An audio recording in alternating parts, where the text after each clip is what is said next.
Hello everyone, আসসালামু আলাইকুম। আজ আপনাদের মাঝে এমন একটি কথা শেয়ার করব, অবশ্যই আপনাদের কাজে লাগবে।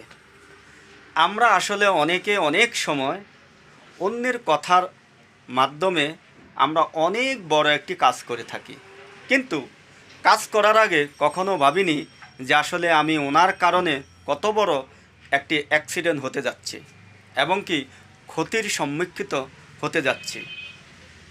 কিন্তু আসলে এটাই বাস্তব জীবন, আমরা যা দেখতে পাচ্ছি।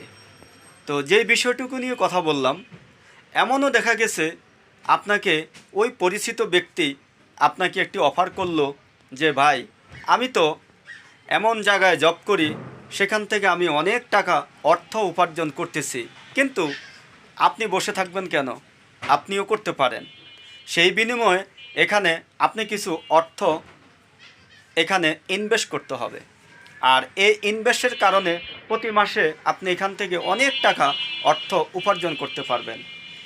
ওনার কথার ফাঁদে পড়ে দেখা গেছে সেখানে আপনি অনেক টাকা ইনভেস্ট করে ফেললেন, আর কয়েক মাস পর ওখান থেকে দেখা গেছে কিছু টাকা আপনি আয় করলেন, আর কয়েক মাস পর দেখা গেছে ওই প্রতিষ্ঠান আর ওই ব্যক্তি কোথায় জানি উধাও হয়ে চলে গেছে।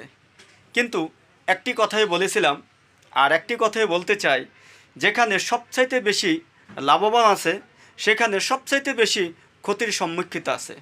কথায় বলে না, লোভে পাপ, পাপে মৃত্যু। তবে এই কথাটুকুই বলবো, যেখানে সবচাইতে বেশি লাভবান দেওয়া হবে সেখানে সবচাইতে বেশি আপনাকে ক্ষতি করবে। তাহলে এই সমস্ত কিছুর থেকে সবসময় বিরত থাকবেন।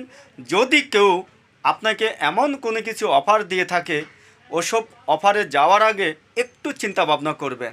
তা না হলে অন্যের কারণে আপনার যে কত বড় ক্ষতি হতে পারে সেটা একমাত্র আপনি ছাড়া আর কেউ জানবে না। তাই সেজন্যই বলেছিলাম, করার আগে ভেবে নেবেন, করার পরে ভেবে আর কোনো লাভ নাই। তো কথাটুকু বলেছি, বাস্তব জীবন নিয়ে এই ঘটনাটা তুলে ধরলাম। সকলেই ভালো থাকুন, সুস্থ থাকুন। আল্লাহ হাফেজ।